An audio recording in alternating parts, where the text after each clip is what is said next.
ஒரு சர்க்கஸ் பயின்ற நடிகை எம்ஜிஆருடன் வாள் சண்டையில் மோத வேண்டும் என்று இயக்குனர் சொன்னபோது எம்ஜிஆர் அந்த நடிகையோடு சண்டை போட முடியாது என்று மறுத்துவிட்டார். காரணம் என்ன? அதே சமயம் அந்த நடிகை எம்ஜிஆருக்கு ஃபோன் செய்து எனக்கு 25 பைசா கொடுங்கள் என்று மன்றாடி இருக்கிறார். அதிர்ச்சியடைந்த எம்ஜிஆர், எதற்கு 25 பைசா கேட்கிறாய், என்ன காரணம் என்று கேட்டிருக்கிறார். பின் காரில் 25 பைசா அனுப்பி வைத்தார். அது ஏன்? இந்த நடிகையும் இவரது கணவரும் மிகவும் பிஸியாக இருந்தார்கள். சேலத்தில் படப்பிடிப்பு சென்னையில் இருந்து சேலம் போகும்போது 8 கிலோமீட்டர் அருகில் கார் ஆக்சிடென்ட் ஆகி கணவர் அவர் கண்முன்னே இறந்துவிட்டார். இதனால் மனநலம் குன்றி மருத்துவம் பார்த்த இந்த நடிகை யார் என்று உங்களுக்கு தெரிகிறதா? இந்த நடிகை 2வது திருமணம் செய்து கொண்டு ஒரு கம்பெனியை தன் கைக்குள் வைத்துக்கொண்டு ஒரு வரலாற்றுமிக்க ஒரு படம் உருவாவதற்கு காரணமாக இருந்தார். அது என்ன படம் உங்களுக்கு தெரியுமா? அந்த நடிகை யார் என்று பார்த்து விடலாம் வாங்க. இவர்தான் 102 வயது வரை இன்னும் வாழ்ந்து வரும் நடிகை PS சரோஜா. இவர் நாயகியாக நடிக்கும் முன் மதன காமராஜன் என்ற படத்தில் டான்சராக தோன்றினார். மகா மாயா என்ற படத்தில் நடனம் ஆடிய போது அந்த படத்தில் பணியாற்றிய நடன ஆசிரியர் போலோநாத் மீது காதல் வயப்பட்டு இருவரும் திருமணம் செய்து கொண்டனர். இவர்களுக்கு பெண் குழந்தை ஒன்றும் பிறந்தது. திருமணத்துக்கு பின்னரும் நடிப்பை தொடர்ந்த PS சரோஜா தன அமராவதி என்ற படத்தின் மூலம் சோலோ ஹீரோயினாக அறிமுகமானார். இந்த படம் தான் மறைந்த காமெடி நடிகர் சந்திரபாபு நடித்த முதல் படமாகும். தொடர்ந்து PS வீரப்பா, எம்ஜிஆர் என அப்போது டாப் ஹீரோக்களுடன் ஜோடி சேர்ந்து முன்னணி நடிகையாக உருவெடுத்து இவரது வாழ்க்கையை புரட்டி போடும் விதமாக சம்பவம் ஒன்று நிகழ்ந்தது. சேலம் சென்றபோது கணவர் போலநாத் கார் விபத்தில் உயிரிழக்க காயங்களுடன் PS சரோஜா தப்பித்தார். இந்த கோர சம்பவத்திலிருந்து மீண்ட பிறகு மன அழுத்தம் ஏற்பட்டு மருத்துவ சிகிச்சை செய்து கொண்டார். மீண்டும் நடிக்கத் தொடங்கினார். தமிழ் தவிர மலையாளத்திலும் அவருக்கு வாய்ப்புகள் அமைய மலையாள படங்களில் தோன்றி வெற்றிகரமான நாயகியாக அங்கும் வலம் வந்தார். தமிழ் சினிமாவில் 1950களில் முன்னணி ஹீரோக்களாக இருந்த எம்ஜிஆர், சிவாஜி கணேசன் நடித்த கூண்டிகிளி படத்தில் நாயகியாக நடித்து தனது சிறப்பான நடிப்பால் ரசிகர்களை கவர்ந்தார். அந்த படத்தின் கதையை PS சரோஜாவை மையமாக வைத்து நகரும் விதமாக அமைந்திருக்கும். பின்னர் கூண்டிகிளி படத்தை இயக்கிய ராமண்ணாவுடன் நட்புடன் பழகி காதலாக மாறி அவரை மறுமணம் செய்து கொண்டார். சர்க்கஸில் பார்சாகசத்தில் திறமையை வெளிக்காட்டி பின்னர் சினிமாவில் டான்சராக அறிமுகமான PS சரோஜா பின்னாளில் தமிழ் சினிமாவில் முக்கிய நடிகர்களில் ஒருவராக ஜொலித்தார். தமிழ் சினிமாவில் சிறந்த கிளாசிக் பாடலாக இருந்து வரும் மாமா மாமா பாடல் பட்டி தொட்டி எங்கும் ஒலித்த அடிக்கிற கைதா அணைக்கும் பாடலில் நடனமாடி முத்திரை பதித்தவராக உள்ளார். சுமார் 25 ஆண்டுகளாக சினிமாவில் தனது நடிப்பால் முத்திரை பதித்த PS சரோஜா 103வது வயது கடந்திருக்கும் இவரை பற்றி தான் பார்க்க போகிறோம். எம்ஜிஆர் அவர்கள் MR ராதாவால் சுடப்பட்டு கழுத்தில் குண்டடிப்பட்ட விஷயம் அப்பொழுது பெரும் பரபரப்பை ஏற்படுத்தியது ஒன்றாகும். திரையுலகினரும் ரசிகர்களும் அவருக்காக பல இடங்களில் பிரார்த்தனை செய்தனர். எம்ஜிஆரும் சிகிச்சையில் மீண்டும் நலமுடன் வீடு திரும்பினார். வீட்டில் அவர் ஓய்வில் இருந்த நேரம் அது. அப்போது எம்ஜிஆருடன் ஜெனோவா உள்ளிட்ட சில படங்களில் நடித்த நடிகை PS சரோஜா எம்ஜிஆரை தொலைபேசியில் அழைத்துள்ளார். எம்ஜிஆர் போனை எடுத்தவுடன் அவரை விசாரித்துவிட்டு ஒரு 4 மட்டும் எனக்கு கொடுங்க என்றாராம். ஒரு நிமிடம் அதிர்ச்சியான எம்ஜிஆர், கேட்கறதான் கேட்குற, அதிகமாக கேட்க வேண்டியதானே, எதுக்கு 4 கேட்குற என்றாராம். அதற்கு சரோஜா, நீங்கள் மருத்துவமனையில் இருந்தபோது சீக்கிரம் குணமடைய வேண்டும் என அந்தோனியர் தேவாலயத்திற்கு நான் வேண்டிக் கொண்டேன். அதற்காகத்தான் கேட்டேன். நீங்கள் உங்கள் கையால் கொடுத்து அனுப்புங்கள், மிச்சத்தை நான் பார்த்துக் கொள்கிறேன் அண்ணா என சொன்னாராம். எம்ஜிஆரும் அவர் கூறியது போலவே 4 கொடுத்து அனுப்பினாராம். அதாவது எம்ஜிஆர் கொடுத்த 4 எடுத்துக்கொண்டு ஒரு கார் PS சரோஜாவின் வீட்டிற்கு சென்றது. அதன் பிறகு அந்த 25 பைசாவை அவர் வேண்டியபடியே கோயிலில் வைத்து வழிபட்டார். எம்ஜிஆர் எவ்வளவு சீக்கிரம் குணமடைய முடியுமா, குணமடைந்து PS சரோஜா வீட்டுக்கு வந்தது நன்றி தெரிவித்துக் கொண்டார். PS சரோஜா எம்ஜிஆரை அண்ணனாகவே பாவித்த ஒரு நடிகை. எம்ஜிஆரை சேட்டா சேட்டா என அன்போடு அழைப்பார். எம்ஜிஆரும் அவரை சகோதரியாக கருதி தங்கச்சி என பாசமாக அழைப்பாராம். 1941 வருடம் முதல் 1978 வரை தமிழ் மற்றும் மலையாள படங்களில் நடித்து PS சரோஜா நடித்துள்ளார். இவர்கள் அன்பு அப்படிப்பட்டது. கூண்டுக்கிளி 1954 வெளிவந்த தமிழ் திரைப்படமாகும். இப்படத்திற்கு அன்றைய புகழ்பெற்ற கதை வசனகர்த்தாவான பிந்தன் எழுத TR ராமண்ணா இயக்கத்தில் வெளிவந்த இத்திரைப்படத்தில் எம்ஜிஆர், சிவாஜி கணேசன், PS சரோஜா, TT குசலகுமாரி மற்றும் பலரும் நடித்திருந்தனர். மேலும் தமிழ் திரையுலகின் அன்றைய 2 துருவ போட்டியாளர்களும் முன்னணி நடிகர்களான எம்ஜிஆர் மற்றும் சிவாஜி கணேசன் இணைந்து நடித்த ஒரே திரைப்படமான இப்படத்தில் எம்ஜிஆர் மனைவியாகவும் சிவாஜி கணேசனின் காதலியாகவும் நடித்த ஒரே பெருமை, வரலாற்று பெருமை, அது PS சரோஜா அவர்களையே சேரும். அவரது கணவர் ராமண்ணா இயக்கிய சிவாஜியுடன் காதல் பேசி, கனிமொழி பேசி, எம்ஜிஆரும் அருளுடன் மனைவியாக பாசத்தை காட்டி அற்புதமாக நடித்திருப்பார் PS சரோஜா. இந்த கொடுப்பினை தமிழ் சினிமாவில் வேறு எந்த நடிகைக்கும் கிடைக்கவில்லை. இவரது இரண்டாவது கணவர் ராமண்ணா.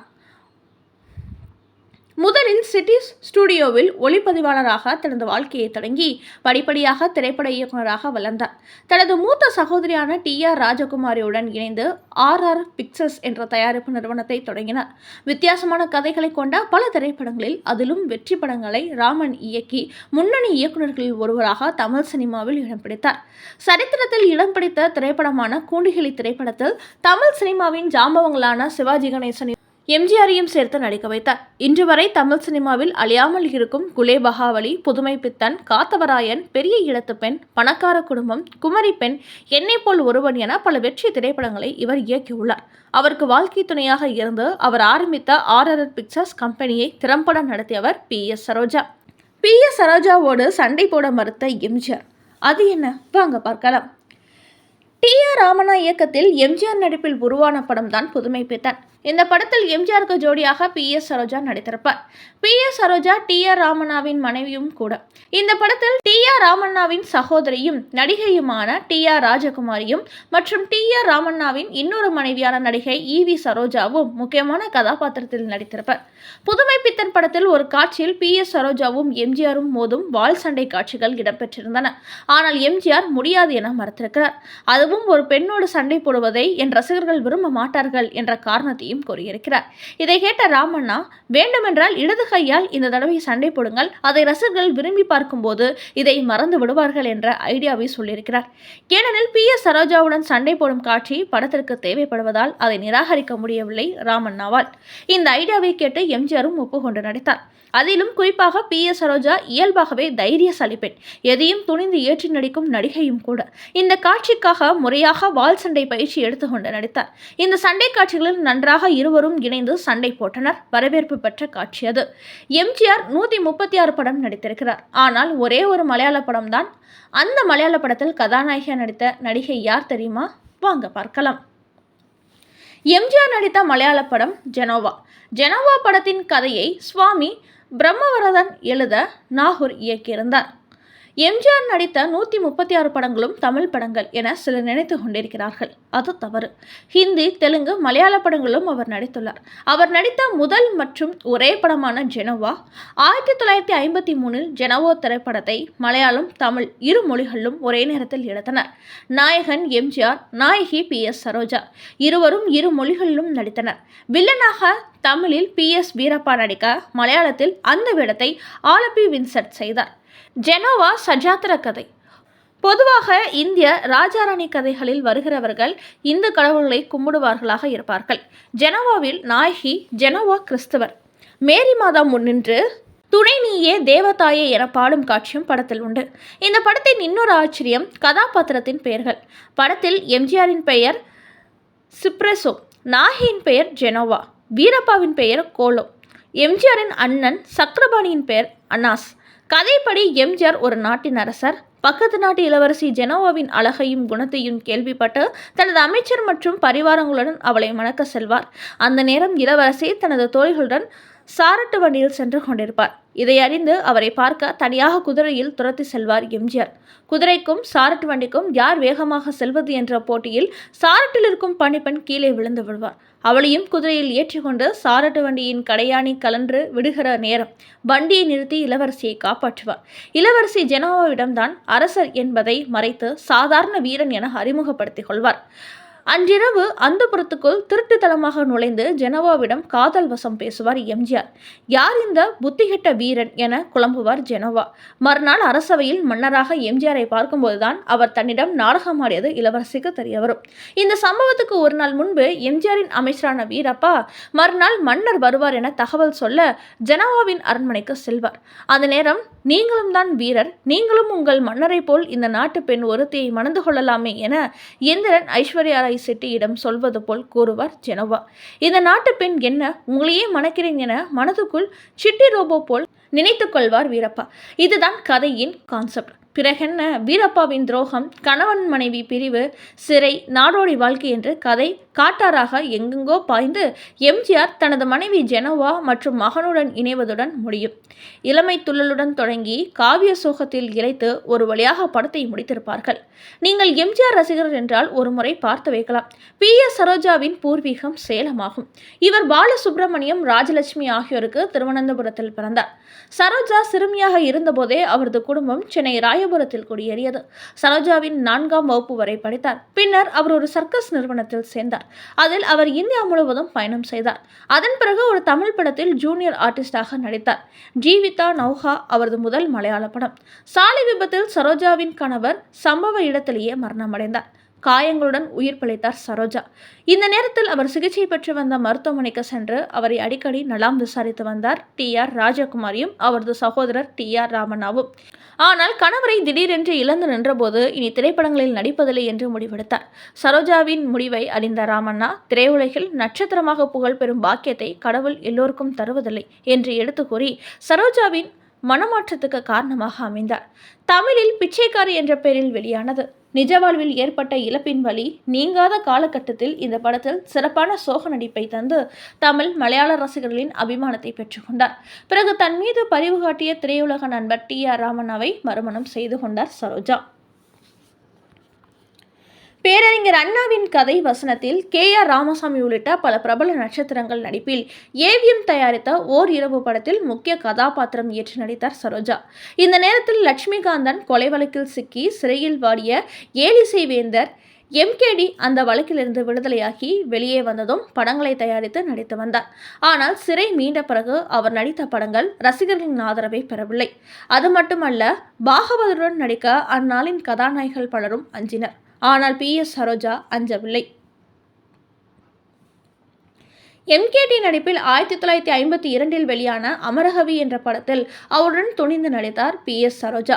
அந்த படத்தில் பாகவதர் கணவருடன் இணைந்து 3 தயாரிப்பு நிறுவனங்களை துணிவுடன் தொடங்கிய சரோஜா, அவற்றின் மூலம் வாழ பிறந்தவள், பெரிய இடத்து பெண், குலே பகாவலி, பாசம், காத்தவராயன், கூண்டுக்கிளி, தங்க சுரங்கம், புதுமை பெண், அருணகிரிநாதர் என பல வெற்றி படங்களை தயாரித்தார். அருணகிரிநாதர் படத்தில் அருணகிரியாக வேடமேற்ற TM சவுந்தரராஜனின் தங்கையாக நடித்து அசத்தினார். தாம் தயாரிக்கும் படங்களில் பண நிர்வாகத்தையும் பொறுப்புடன் கவனித்துக் கொண்ட இவர் தனது தயாரிப்பில் நடித்த MGR, சிவாஜி, ஜெயலலிதா, சரோஜாதேவி, ரவிச்சந்திரன் ஆகிய முன்னணி நட்சத்திரங்களுக்கு வீடு தேடி சென்று அவர்களது ஊதியத்தை வழங்கி வருவதை வழக்கமாக வைத்திருந்தார். PS Veerappa, Nambiar, TS Balaiah, MR Radha என்று அந்நாளின் புகழ்பெற்ற வில்லன் நடிகர்களுடன் நடித்திருக்கிறார் சரோஜா. நாடகவேந்தன் RS மனோகருக்கு ஜோடியாக நடித்த வண்ணக்கிளி மிகப்பெரிய வெற்றி படமாக அமைந்தது. முரடனான கணவனிடம் பெல்ட்டால் அடிவாங்கி வன்கொடுமைக்கு ஆளாகும் கிராமத்து பெண்ணாக நடித்து பெரும் புகழ் பெற்றார்.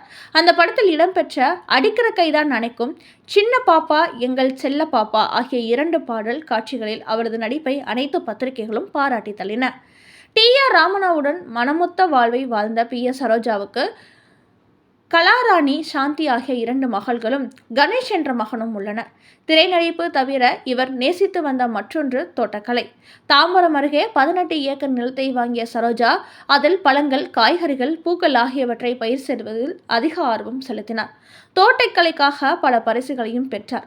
4 தென்னிந்திய மொழிகளும் பல வண்ணங்களில் கதாபாத்திரங்களை ஏற்று முத்திரை பதித்த நாயகி. பெண்களுக்கு முதல் கணவர் இறந்துவிட்டால் வாழ்க்கையே தொலைந்துவிட்டது என்று எண்ணும் அந்த காலத்தில் துணிச்சலாக 2வது கணவராக TR ராமண்ணாவை மணந்து பண தயாரிப்பில் ஈடுபட்டு அதில் நடித்த நடிகர்களுக்கு வீடு தேடி சென்று பணம் கொடுத்து எல்லோருக்கும் நல்ல கதாநாயகியாக இருந்திருக்கிறார் PS சரோஜா. இவர் வாழ்க்கை மறக்க முடியாத பாடம். எனவே பெண்கள் எந்த காலத்திலும் துணிச்சலை விட்டு விடாதீர்கள்.